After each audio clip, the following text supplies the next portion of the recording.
this meeting. And welcome to our 1Lib1Ref Learning Clinic today. I'm very happy to see all the faces today. I am Goran Gutiérrez. I'm a license for the CE region at Let's Connect working group, but also one of the coordinators of the campaign.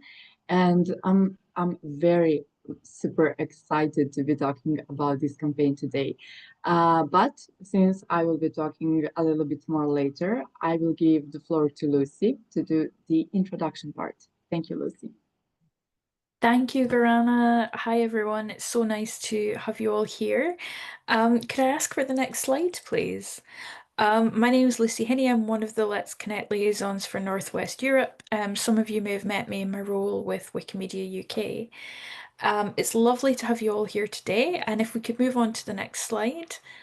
I'm really delighted to introduce our speakers, Silvia, Angie, and Alice, who are here to talk to us about 1Lib1Ref.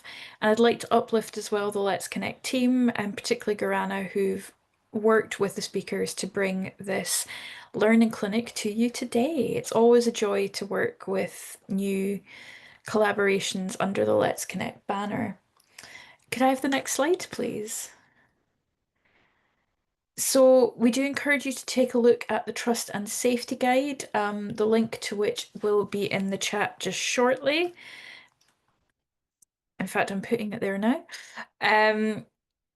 If you have any safety concerns, direct message any Let's Connect member. We all have LC in our names in the chat, and we will deal with this swiftly and safely so that we can create a safe space for every single one of you.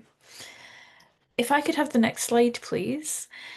For those of you who may be joining us for the first time, I'd like to tell you a little bit about Let's Connect and our culture here. Let's Connect is a peer learning program that is operated as a joint community and foundation initiative. We're here most of all to have a good time. We're here to make people feel comfortable and confident, both as people and as Wikimedians. And we believe strongly that we have something to learn from anyone, no matter the experience they have. And there's a whole lot of experience in this room. Cassie has just shared in the chat a link to the slide deck in 5 different languages. And if there are some of you here today looking for interpretation, I believe we have I can't remember the languages we have today. I'm so sorry, team. If you go down to the bottom of your Zoom screen and go to interpretation, you can pick one that suits your needs today. If I could see the next slide, please. So Portuguese and French are the languages we have today. So why are we here today? So we're here today to explore creative strategies, task solving, and tools for organising 1Lib1Ref campaigns. We are here to foster collaboration and knowledge sharing among the participants here, and hopefully to establish some next steps for regional coordination, because 1Lib1Ref, like Wikimedia, is a global initiative. If I could have you read my mind. So today's agenda, we're just in the middle of our check-in and introduction, which will take 5 minutes. We're then going to move over to the icebreaker, which will be another 5 minutes of your time. We'll do a short introduction to today's topic, and then we'll have 3 demos of Meta Page Magic, Creative Communications Toolkit, Organizer Onboarding Journey, and then that will lead us into some breakout room discussions where we hope to make connections and share our thoughts on the demos that we've seen. We'll then have a large group discussion and Q&A with our speakers, which will lead us to a 5-minute closure of today's session at just under the 2-hour mark. I'm really delighted to be here with you all, and I'm even happier to pass over now to my colleague Chinu, who's going to lead us in our icebreaker for today. And I'll pass over now.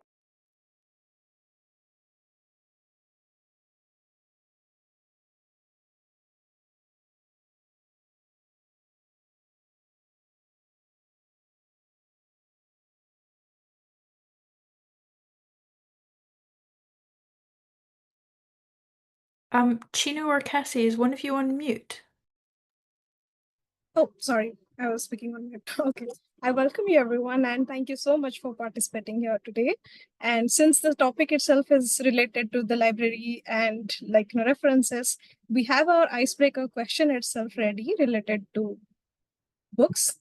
So our question is, what is a book that you pretend to have read, but you have not? Most of us, we get our book that we like either from the shops or the libraries, but yeah, we hardly find to complete it, right? So you can either put your responses in the chat, or there is an icebreaker link, a slide link in the chat. You can click the link and put your responses there. We will have 5 minutes to engage your references and your book names and responses here. I see Nada coming in. Hello, hello. We are beginning the session with a quick icebreaker. This is for the people who are joining now. There is a link in the chat to participate in the icebreaker. And the question is, what is a book that you pretend to have read, but you have not?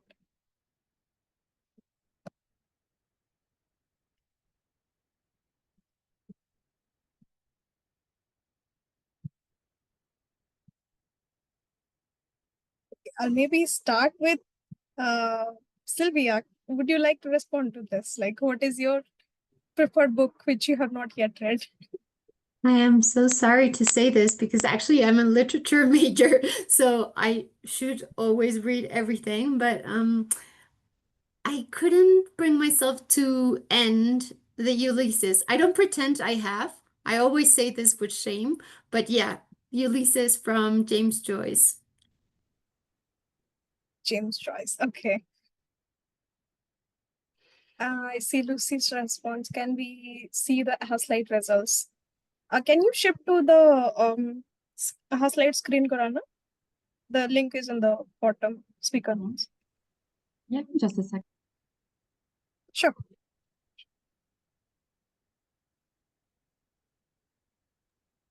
Sylvia, I think every English major pretends to read Ulysses and nobody actually does. That's my theory, because I'm one of those. If I may chime in, team, and everyone here, I have got messages from interpreters to please speak slowly as much as you can so they can keep up with you. I know that some of us can get nervous sometimes when we're presenting or just talking to a new group, but it's always helpful for those who need interpretation. Thank you so much. Thank you, Cassie. Thank you, translators. We have some of the responses in the chat as well. Okay. Jeremy say that Homer's Odyssey. Okay. Then our Amarachi, she is that arrow of God. Baname says she was still good. Okay. I don't know how to pronounce this. Sorry. Okay. Justice says Lord of Rings. Alice, I have failed to read anything by Natal Carty. Okay.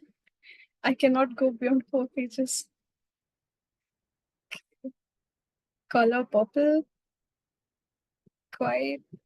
Hey, I have read this book. Oh, sorry. I have read this book. Okay.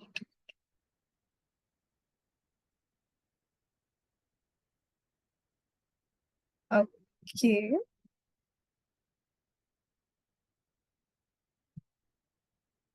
Cool. Angie says that is someone sharing a screen. Gorana will be sharing her screen, Angie. She's just switching between the tabs. So. Okay, those who are joining now, we are in the middle of the icebreaker. And the question is, what is that name of a book which you pretend that you have read, but you have not read actually? Just a heads up. I don't have the access to presenters part, so maybe if you can share the AHA slides and then I will continue. No worries. Let me share you in the chat.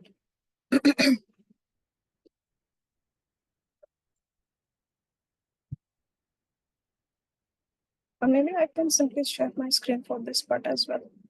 Share screen, icebreaker. I see so many interesting titles in the chat. Love that. Is my screen visible, Karan? Yes. Okay. Okay, no worries. Let's present this. So here we have our responses. What is a book that you pretend to have read, but you have not? Pride and Prejudice. Okay. Optimistic. Proud. Enthusiastic. Beautiful, cheerful, ready, grateful, anxious, on Atomic Habits. Love and Spring. Oh, are these the name of the books? I see some of the generic words here. I'm a little bit skeptical if we have a book named out here. Okay.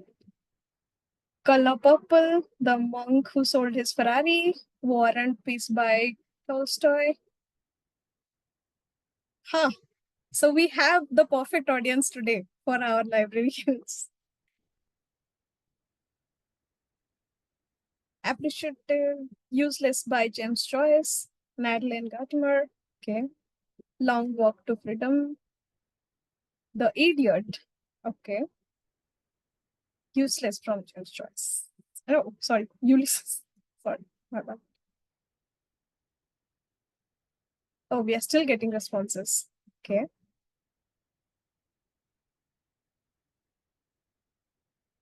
Do we have new responses in the chat as well? I suffered with the Pearl by John Stenick. Okay.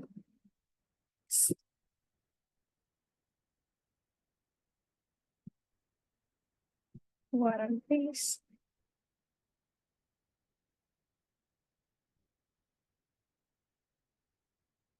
Okay. I see participants are still typing.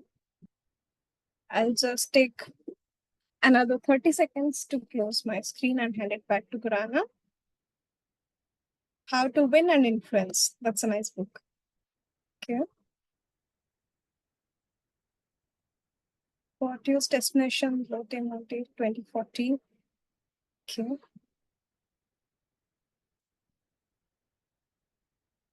Things Fall Apart. That's also a nice book. So I see a lot of like Jane Austen fans here. Thank you for participating in this activity, and I'll hand it back to the host. I'm stopping my screen. Back to you, Karan. Thank you very much, Chino, and thank you everyone for participating in this very interesting icebreaker. I always love to hear about books and things that we maybe want to read but don't have time, so we just like, okay. For example, I agree with someone who said Harry Potter. I read some books, but I prefer movies. So I understand you. And thank you, Gino, for facilitating this part. It was very interesting. Now let's do an introduction of 1Lib1Ref. So someone from the team will share the link to this retro board. And there we have some questions for you.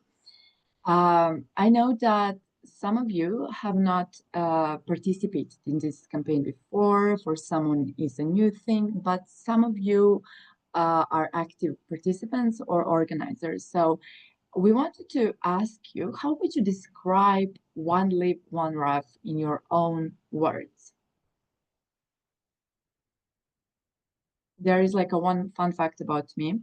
When I started working as a GLA manager at Wikimedia Serbia, 1Lib1Ref was the first thing I've done at my job, and I was so excited. I couldn't stop talking about references and how important that is, and why is it so like important to add those citations in Wikipedia articles. And I was really super obsessed with 1Lib1Ref, and I'm very happy to talk about it like 5 years after. So how would you describe it? We have some answers. Adding accurate references, that's right.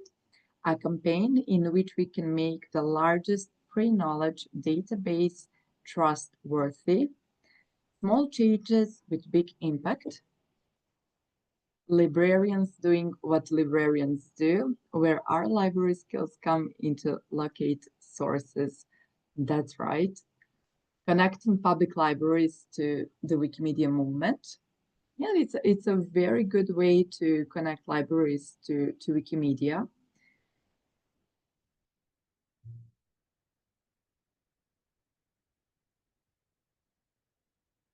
Supporting the pillars of Wikipedia, especially verifiability. Yeah, so I think that we can all agree that like adding resources and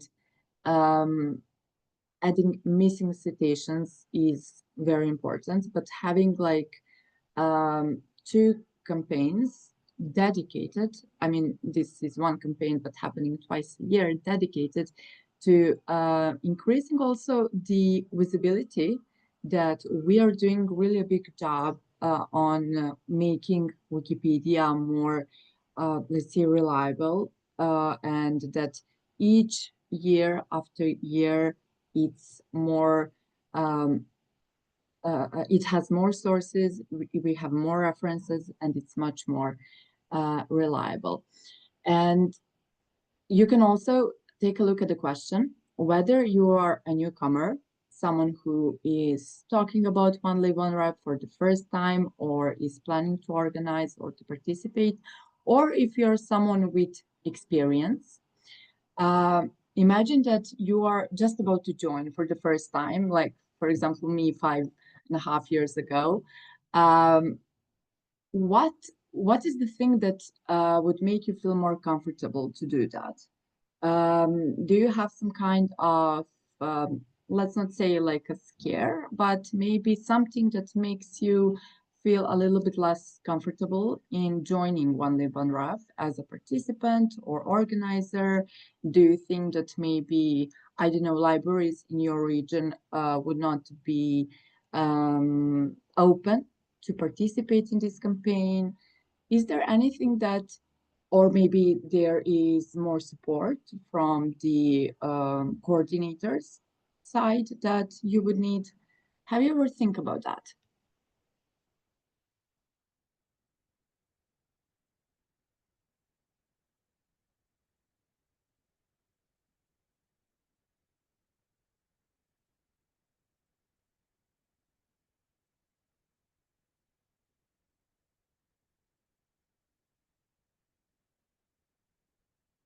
So is there anything that would make you feel more comfortable to get started participating here? We have one answer: start with simple examples. And I think that we can apply this to many initiatives in our movement.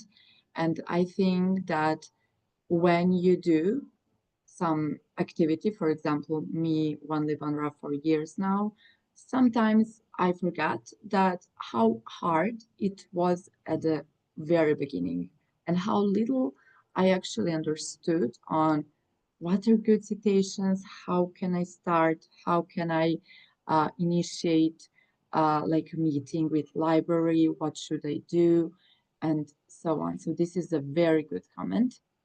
An easy how-to guide. Thank you. That's very useful for us to know on how to improve. To understand the campaign and what it does. But having said that, getting past the reluctance or suspicion about Wikipedia. Yes, there is that saying about the reliability of Wikipedia that I think we all hear all the time. So having campaigns like this can really improve that, let's say, opinion. Videos on how to do things, okay, video tutorials. Join 1Lib1Ref and empower yourself to make a difference by contributing just one reference to help enhance the quality of information available online. Together, we can ensure that knowledge is reliable and accessible to everyone. Your voice matters. Thank you to whoever who put this such wonderful comment. know sites and resources where we can use references, knowing that I have a community to support me as well, a centralized place for resources for use, and using the citation hunt tool to find the articles needing references. Okay, so we have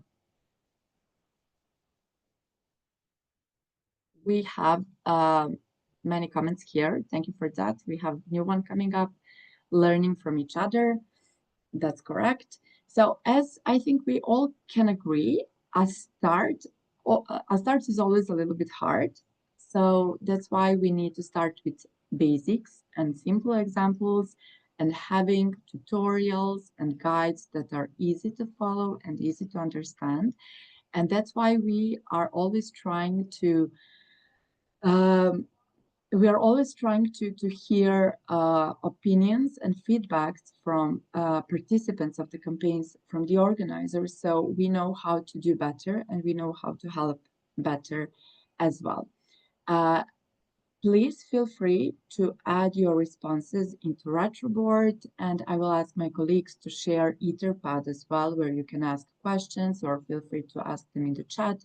We have coordinators of this campaign today, and all the questions, or we will do our best to answer them. So just feel free to speak up, open up, and ask us some questions. I will go to slide deck now, so we can do the presentation part. But we will do this shortly, and then we will go to demonstration. So what is 1Lib1Ref actually? 1Lib1Ref is a campaign that is happening twice a year, once in January, symbolically on Wikipedia's birthday, and the second time is happening in May, and today is the end of May campaign. So that's why we are here today also to talk a little bit about that. And like the whole idea was to make Wikipedia, of course, more reliable, that we have more sources, that each article on Wikipedia, we have a source behind that article. And since 2016, many things happened. I think hundreds of thousands of citations were added, many languages participated, many affiliates and countries, and we are really happy with the results, but we are always eager to improve. So like the whole idea behind this campaign is to add missing references, but also to involve a very important group to our movement, which are dear librarians. So as you may know, 1Lib1Ref is short for one librarian, one references. And why are librarians so important in this campaign? Because I think that sometimes we forget how rich their working environment is, and that things that they do have access daily to, those kind of resources, those kind of books that us regular people do not have, unfortunately. So that's why we try by organizing this campaign and by having cooperations with libraries to make more visible the power they have in their working environment and how much they can contribute to open knowledge and Wikipedia. They have a really quality sources and they can contribute significantly by adding them. They also have a great, let's say, critical thinking, and they will see which sources are good, which sources are not so good, and of course they are natural allies of Wikipedia. The question that we get sometimes is, can only librarians participate? No, we have so many people from so many different, let's say, professions and backgrounds that participate in this campaign, but we dedicate this campaign to librarians to show them how important their job is. I wanted to give you some of the statistics just to show the things that we do in the previous almost 10 years. As I said, it was organized in more than 50 countries. I think that now like hundreds of thousands of references were added, because only this year, as you can see in January, more than 34,000 references were added, and in May campaign, closed with today, more than 7,000. Dozens of languages and many participants were active in this campaign. So now we will do a demonstration number 1. I will talk a little bit about meta page, why is it so important, and why the structure of this meta page or meta page of any campaign is actually important. We will try today to talk not only about 1Lib1Ref, of course, but also to bring a perspective of, let's say, an organizer or someone who is planning to organize some kind of activity, how you can do it better. So I know that it's like a switch from introduction to demonstration number 1. So if you have any question about the campaign in general, please feel free to ask in the chat or in the Etherpad, and we will have our Q&A part after this session, after this part. Okay, so why should we care about meta pages? Wikimedians know that we are not gatekeepers. We love to share. We love to give our experience. We love to talk about the stuff we do, but we have so many communication channels, and we have so many projects and so many pages that we need to follow. And in all those, let's say, a mess of channels, some information get lost, unfortunately. So the whole idea around having like a campaign pages on Meta is to have all the resources in one place. As someone wrote in the retro board, it's very important to have everything in one place so you know where to look and not to look into like email or Telegram group or like some other project page. Like we have everything in one place. So it is very important to like share all the documentation, toolkits, tutorials, learnings, contacts, everything at one place. A well-organized meta page should increase visibility of the campaign because it will reach to more people. It should also be easy to understand to support newcomers or people who are joining some of the activity for the first time. Sometimes people who are long in the moment, we use some of the words or the phrases that we suppose that everyone knows, but it's not that easy, and it's not that, let's say, newbie friendly sometimes. So we need to pay attention to that. It should be really easy to understand and to follow. It should enable translations. Having translation today is very important because we have this campaign in many languages, but not only this campaign.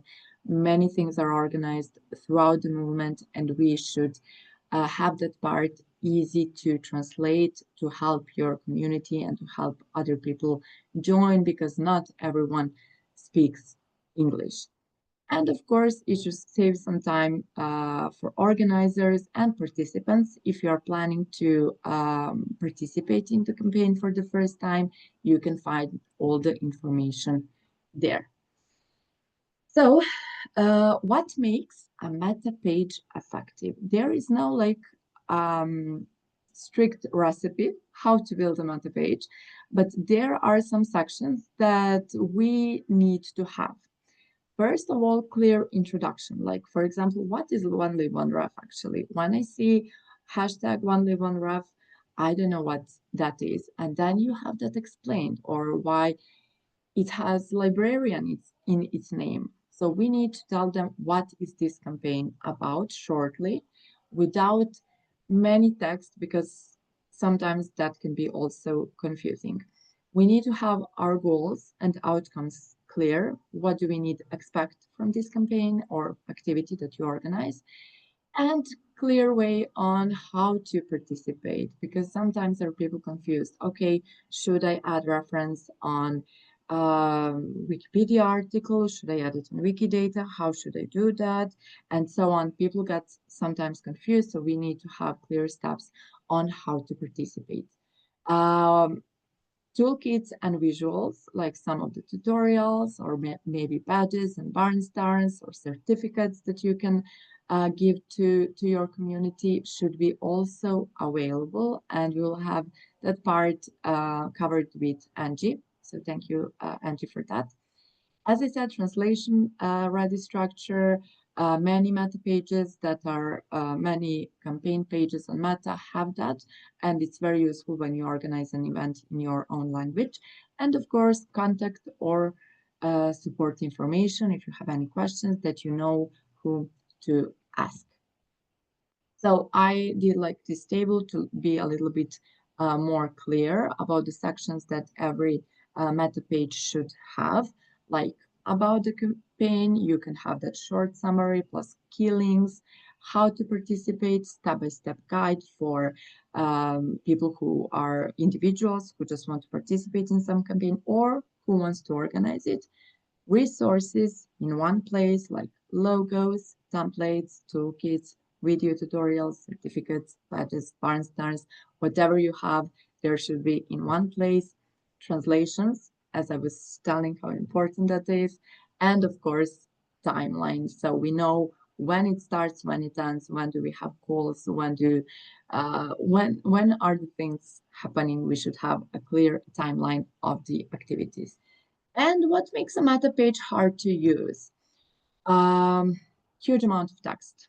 I think that our way of living today with a lot of social medias, with a lot of like video content and things like that, our focus span is getting shorter by time. So we need to be particular, we need to have things straight and just like not get too much into text as we try to do. No translation support. We are really trying to have that possibility available. Outdated information, that is something that 1Lib1Ref meta page also needs to do a little bit better, and no clear path for new users, or new users are getting confused on how to be there, how to participate, and just they are feeling a little bit lost, and no visuals, no visual support by having, as I said, logos that you can use to promote the activity in your community, or barn stars that you can encourage more participants to be there. So I put some of the examples here. You have the slides in the chat, but I will go through them shortly. And please, if you have any questions, you can raise your hand and I will answer them shortly. So for example, this is a meta page for Wiki for Human Rights. As you can see, it has translation part, it has introduction, it has call to actions button for if you want to organize activity, if you want to participate, if there is like some question. There is talk about topics, timelines, logos, like everything is here. And if you're interested to learn a little bit more about, let's say, events that are happening, you can just click the button and go into that. So for example, this is a very good example of one meta page. There is also like a Wikigap page. Just a moment. We have also like a video introduction, which is very interesting, and I really support that.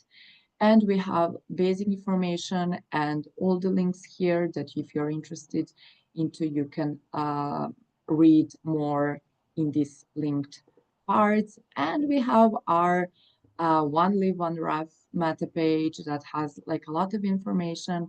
We do have that translation part.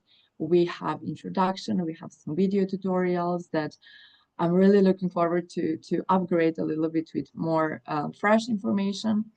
And we have some tutorials, some also call to action buttons if you want to edit, organize, if you want to share about this campaign. So we try to put everything here. If you're interested in more information, you can go to those tabs. But we also need to do work on updating it, and we are not afraid to let's say, I forgot the word in English, please don't mind, but we are not we know that we need to update it a little bit, but we still have like all the important information. And we are also eager to hear your feedback about our meta page. So feel free to add comments and everything that you would like to tell us a little bit more. So if you have any questions, feel free to raise your hand about meta page structure. If not, we are going to demonstration number 2.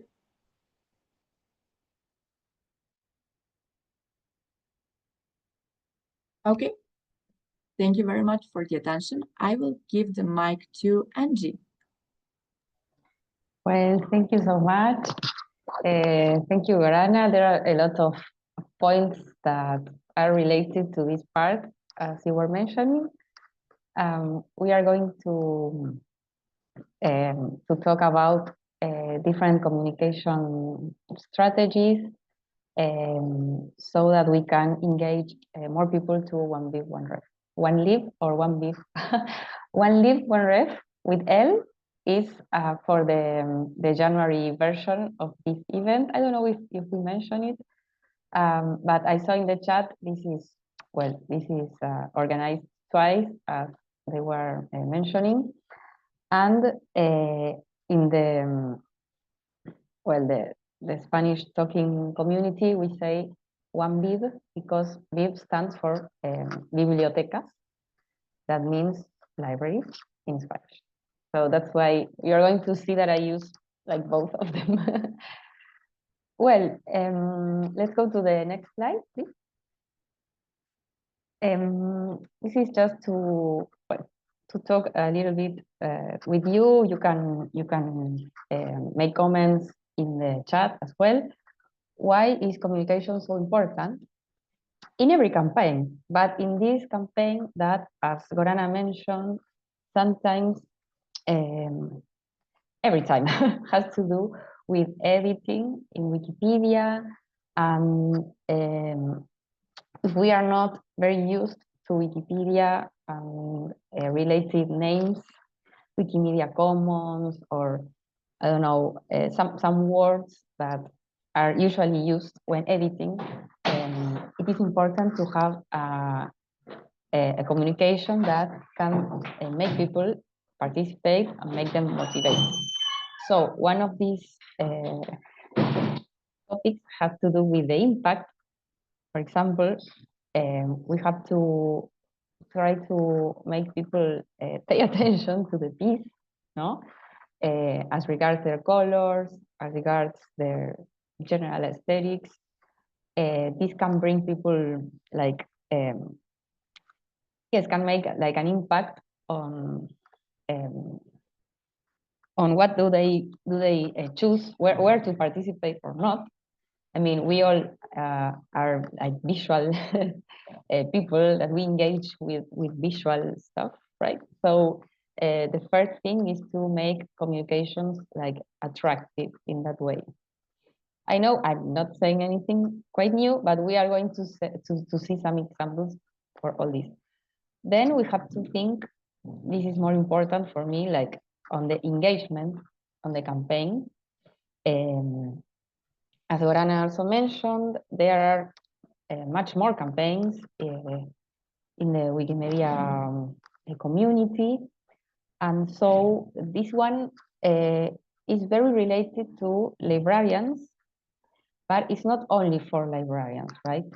But like the aim is to look for people who like history, who like communications, who like the linguistics, different. I mean, as there are some campaigns meant for people related to museums, for example, that might be more like visual. For example, putting images into articles. Then we have this one that is more related to text, like research, and to make more reliable the Wikipedia.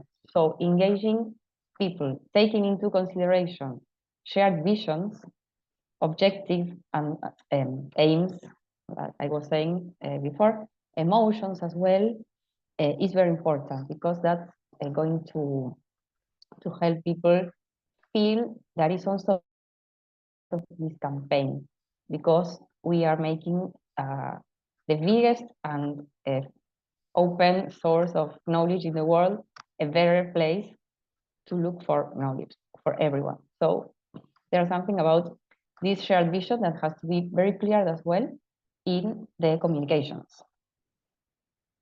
And then, well, another thing that is very important is the participation itself. This has to do a lot as well as to what Gorana was saying before, that is trying to do simple and understandable communications through the language. The language has to be easily understood for understandable for people who are not used to Wikipedia, or people who are used, but I don't know, they had never organized the campaign before, and so other pages like Meta are new to them, right? So these three points are important for communications. So are we okay with that? Yes, okay. Some examples about this. I had some examples from Wikimedia Argentina and other ones from the international community. This is a series of webinars. Well, they are in Spanish, but these were in, I think, in 2020 or 2021. It was in the middle of pandemics. So there was like, I don't know if you can see at the bottom, there's a hashtag. The hashtag said, stay in home. So like, this is interesting because it's a communications that is appealing from different, from different points of view. In one place, well, we have this staying home and edit Wikipedia. Like, you have the chance to do this while being home and safely, no? Then, yes, then we have that these webinars are meant for librarians for the campaign, and they are not only to learn how to edit. There are some webinars about digital. I don't have the word. Well, places for put digital archives, repositorios, that would be in Spanish. Repositories. It was easy. It was very easy. Okay, thank you, Silvia. Thank you.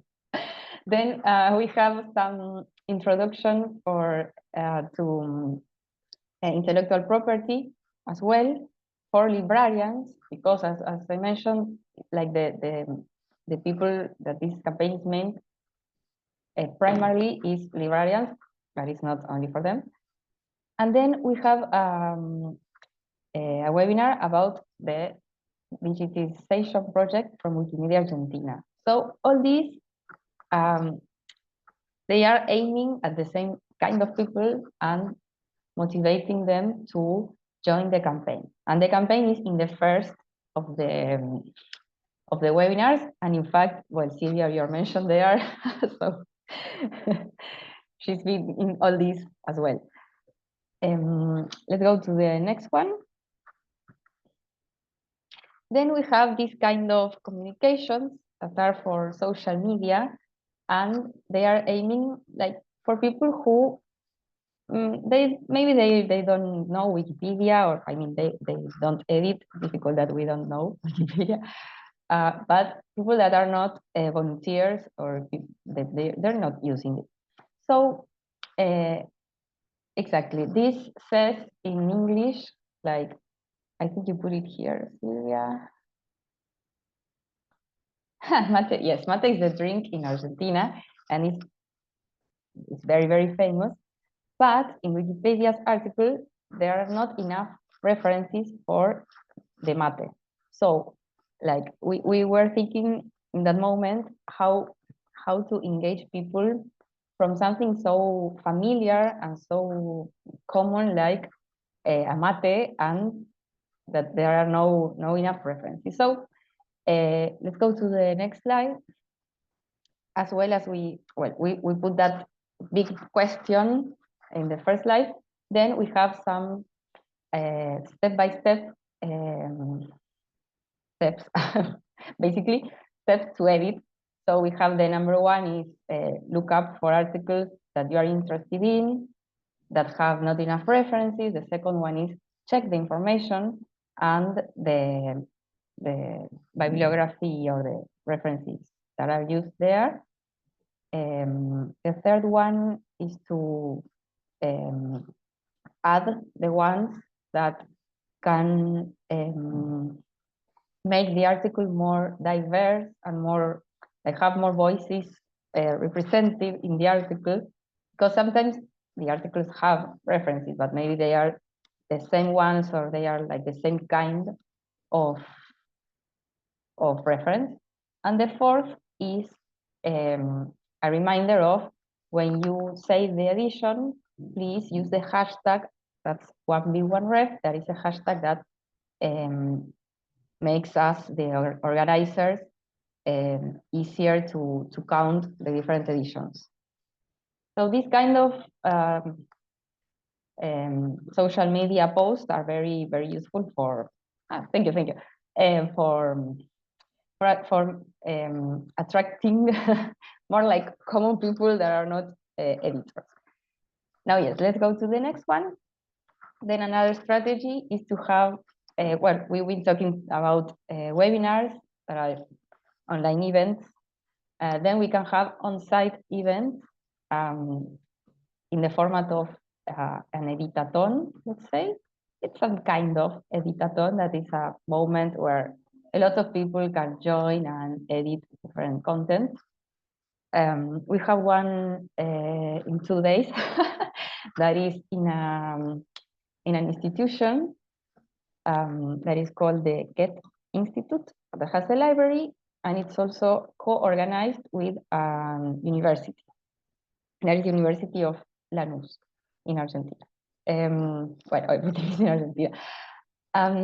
This is interesting because there is like a strategy that is not only, I mean, the piece of communication is like thinking about which alliances I can make to broad, it's okay to say broad, to widen the public, and working with libraries. I know in all the world they are doing that. Working with libraries can expand the kind of people that we want to edit to Wikimedia. Look in the chat. Wow, great. That's interesting. Someone else that's from the Get. Well, we can do something together for the next one. And then, well, to finish this, we have more international examples. This is from Wikimedia Poland and Wikimedia Czech Republic. That is these badges, sorry, not badges, that are put in their Wikipedia profiles, that, well, they represent a user has participated in 1Lib1Ref. I think there's another one in the next slide. No, sorry. Well, let's go to the before, just a second. Well, these are also very, very nice because they can, I mean, there's like thinking of what I was saying at the beginning. Editing Wikipedia has this humanity value related to, well, we are making a volunteer work to make a better world. So these kind of recognitions in the Wikipedia usernames, user pages are something very nice that we can do to make people feel that they did like this big change, and they did it, in fact. So I don't know how much time I have left, but at the end, tell me, Gorana, yes. No time left. Okay, we can leave. Anyway, we can leave the comments for the breakout room. So if you are interested in this topic, we are later doing a breakout. Thank you very much, Angie. And yeah, we unfortunately don't have time for questions at this part, but please remember or write down your questions in the Etherpad or in the chat, and we will do our best to answer them later. Thank you, Angie, for doing our presentation on communication, which is super important in social media world and to promote our activities. But now I will give the floor to Silvia. Thank you. Thank you so much. And I have to go slow because of translation, but I'll try to make it dynamic. Can we go to the next slide, please? So we have done some surveys to understand what are the typical pain points, and two things, next slide, that come up always in feedback is that people would like to know where to at their event and which guide to follow. And this is really related to the things you added in the red report. So I'll talk about those two. And first, I want to make you all in this call aware. Next slide, please. About a tool you might not know about, but please share in the chat if you already knew. The most famous tool is the dashboard. And if someone could share the link to the dashboard, that would be great. So that if there's still anyone who does not know about this tool, now today knows. And I added the link to the slides. So there you can see that there's the 1Lib1Ref 2025 programs. And if we could share the link to the specific outreach dashboard about 1Lib1Ref programs, that would be cool. But there you can add your own campaign, and then you can compete with others and see, okay, so people in Togo have been adding so many references and are doing this and that, and you can see what everyone is doing. So this is great. It's a very useful tool and many use it. But next slide, please. Now there's another tool called event registration that is actually linked to the outreach dashboard. And what is different about this is that it has a very nice search interface. So you can really look to specific things like 1Lib1Ref campaigns that are targeting French Wikipedia, for instance, and that are about this specific topic. Like maybe it is a 1Lib1Ref campaign that is dedicated to medicinal trees, as one participant in this call is currently doing from India. So, you can do it a little bit more specific. Next slide, please. And not only that, if you use the event registration tool, then you can massively email all the participants that are taking part of your campaign. Next slide, please. And this is all aligned with the privacy policies that the Wikimedia Foundation has and the Wikimedia communities like you can select some things about, more information about everyone, but you could also stay anonymous. Like that's also an option. Next slide, please. And as I said, this can all be linked to your programs and events dashboard. So you can link this registration tool with your metrics, your statistics. Next one. I have created a guide of how you can install this tool. It's a 3-step guide, so it's very simple, and it's also linked in the slides. So please feel free to give me feedback of, I didn't really understand this part and so on, or you can write an email to me and say, we need this guide in another language, and I can do my best to find a translator. Next slide, please. So now the thing about which guide to follow. As Gorana shared, there is a meta page for 1Lib1Ref. And it has actually very good things. Like it has a text of why should people participate. Next one, please. Oops, I think it's person. It also has information of how to find places that need references. So it has a link to the citation hunt tool, and there's a video. Next slide, please.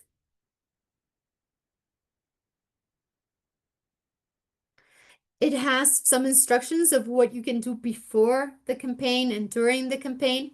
Next one.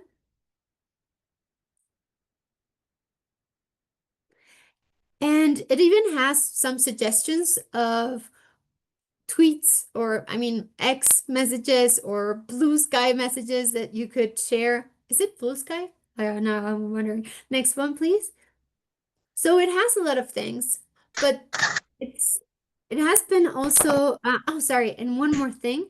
It has even ideas of how you could make the campaign thematic. So for instance, it has the idea of how you could add references of specifically biographies about women, right? Or of people who identify as women. So that is also a twist, you know, like to think, or as the colleague was thinking about medicinal trees, right? You could think about that. So Alice is going to talk a little bit more about that. Next one, please. And it has even successful case studies. Like there is this case study from Wikimedia Côte d'Ivoire in which they went from 7 librarians to 50. And it has the story about how they did that. Next one, please.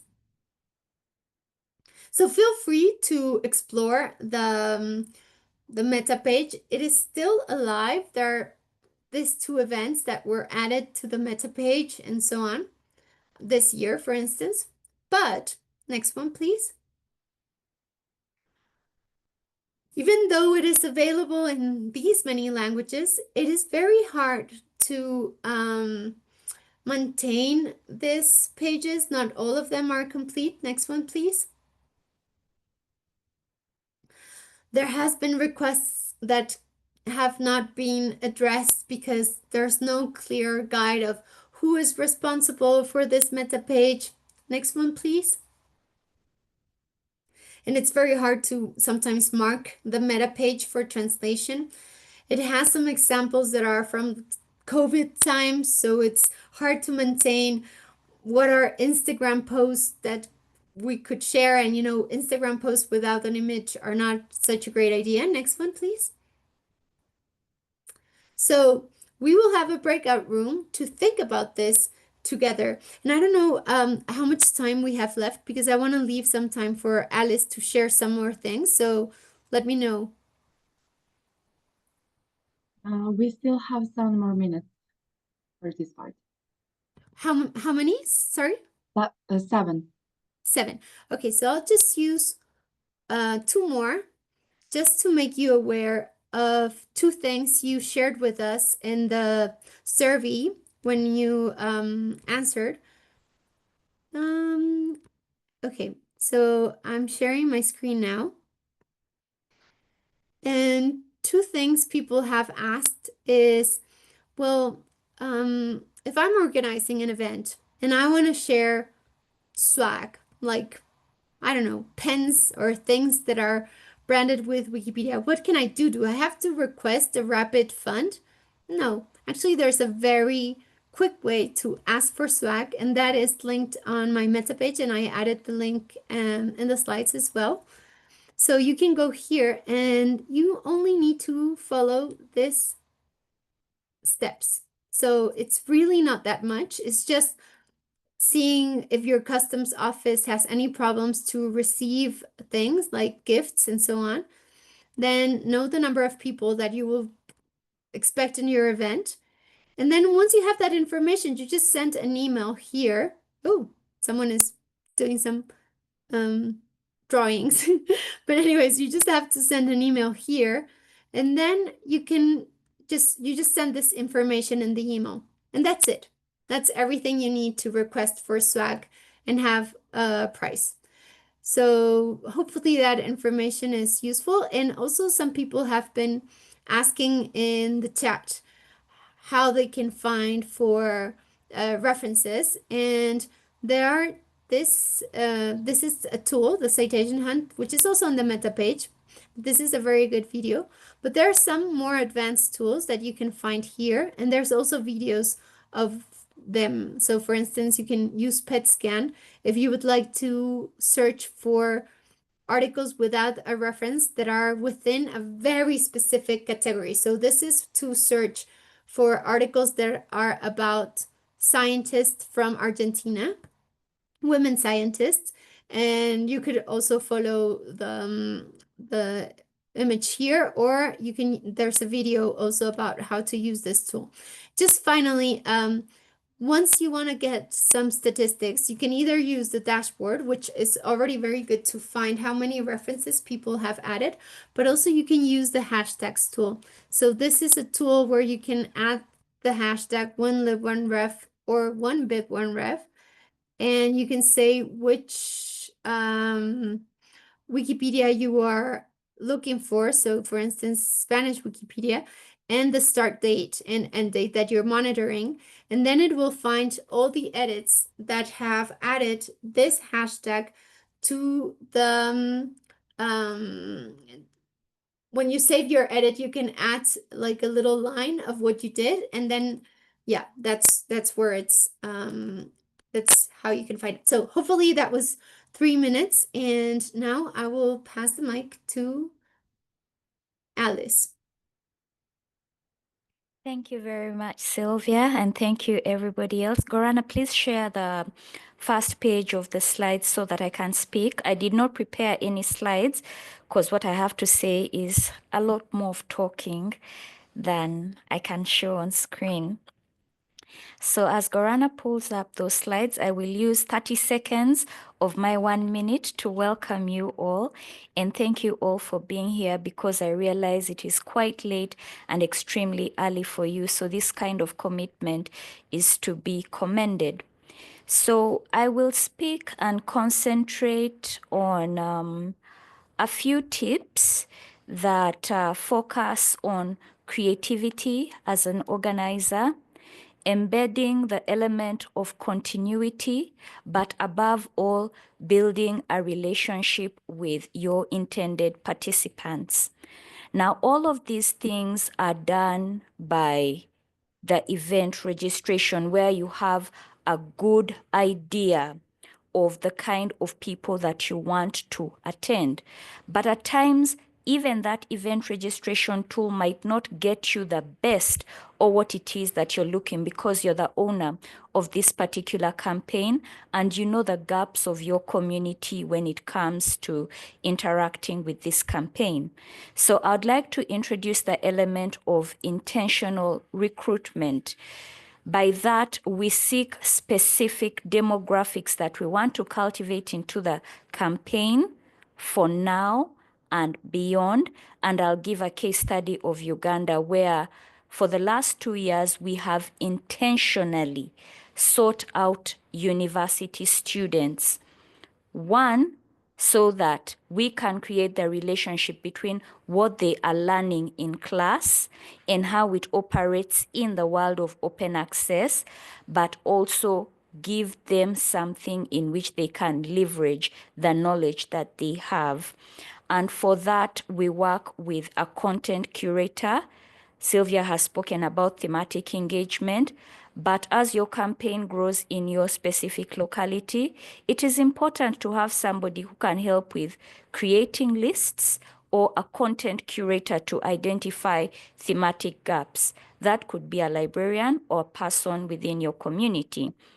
And then with the students, we organized what we call Ref Your Shelf. We identified the gaps, and then we looked at the shelves in the library where they could actually get the information they needed to be able to fill in these information gaps. and it is a 2-day campaign where for an hour or two, a student is given a shelf that has the books that that contain the kind of information they need. And we also do this so that we can introduce them to offline resources, because not all resources are online, and we also need to create visibility for the kind of content that we are producing in our localities. So by that, we create a relationship. They're able to understand shelving. They're able to understand practical terms like DDC and how it factors in organizing information. They're able to understand information literacy, but they are also able to get excited to participate in subsequent competitions. Then in relation to the diversification of activities, please give yourself permission as an organizer to organize things that engage or relate to your community. Very many of us are not readers. It's a pandemic, unfortunately, among information workers, but then we also suffer burnout because we are giving our participants the same menu. So with diversification of activities, which Angie spoke about, you can introduce referencing in other projects like Wikidata, identify the reference gaps in specific data sets. For example, if your country has just had a census and they have released results of the population in different cities, you can organize a campaign around just filling census results for your particular country in a certain data set on Wikipedia. If you're looking at the element of research distribution, and all that, you can organize a campaign where you add, for example, researchers from your locality as well as their ORCID IDs. Also, with diversification of activities, work closely with your partners. Everything we know as Wikimedians might have probably come from our experience with Wikimedians, but we also come from other fields and know other people that teach these things and can make even greater examples of that. So you can have an engagement simply talking about information literacy, its perceptions, and how you see it in your locale. You can also use some of the tools that Silvia has spoken about to build or restrict your dashboard to collect very, very specific results using some hashtags or some categories. But you can also use that as an opportunity, especially if you're engaging with specific data, an opportunity to teach your audience how to interpret specific data that goes into the data sets and therefore create a conceptual understanding and framework. Now, for 2 tips I can attribute some of the success that we've had to 2 tips, especially dealing with a user group. 1, the campaign does not have to be about many people. There are all sorts of challenges from financial, logistical, conceptual that come from dealing with a large group. A large group to me is 15 and upwards. Give yourself the permission to create a small focus group of around 10 and carry them through the year, teaching them things like information literacy, the use of tools like PET scan, adding, doing mass uploads with OpenRefine and that sort of thing. So you can engage a few people to begin with as a focus group and cultivate them to a critical mass that can then teach the next people that are coming in. But above all, and I repeat this, please, as much as you can, for the quality of the campaign, for the quality of the experience for the participants, and also for your fulfillment, create a relationship between what the participants do as well as the campaign. If it's University students who you see are doing things like cataloging and information literacy, embed these bits in what it is that you're teaching them. If it is engaging academia and researchers, look at the research components of what the campaign needs and see if they can bring those skills into the Wikimedia movement. That way, they will get a sense of ownership and a deeper sense of understanding of how what we do in the Wikimedia movement relates to the work that they can do. And then they will do a skills analysis and see what they can leverage to make the Wikimedia projects a better and more reliable place. Back to you, Gorana. Thank you. Thank you very much, Alice, and thank you very much, Silvia, for showing us some practical tools and some practical tips and tricks and, of course, suggestions that we can do as, like, if we organize or participate in this campaign. Now, I will stop screen sharing and we will stop recording because we are going to breakout rooms. Each room will have one theme. In room number 1, you will talk a little bit about communications with Angie. Second room will be led by Silvia and Alice, and you will talk about some organizational stuff. And in the third room, you will talk about meta page redesign with me. So let's give a minute or two to Cassie to set the breakout rooms up. And the rest of this session will be around discussion. So I'm encouraging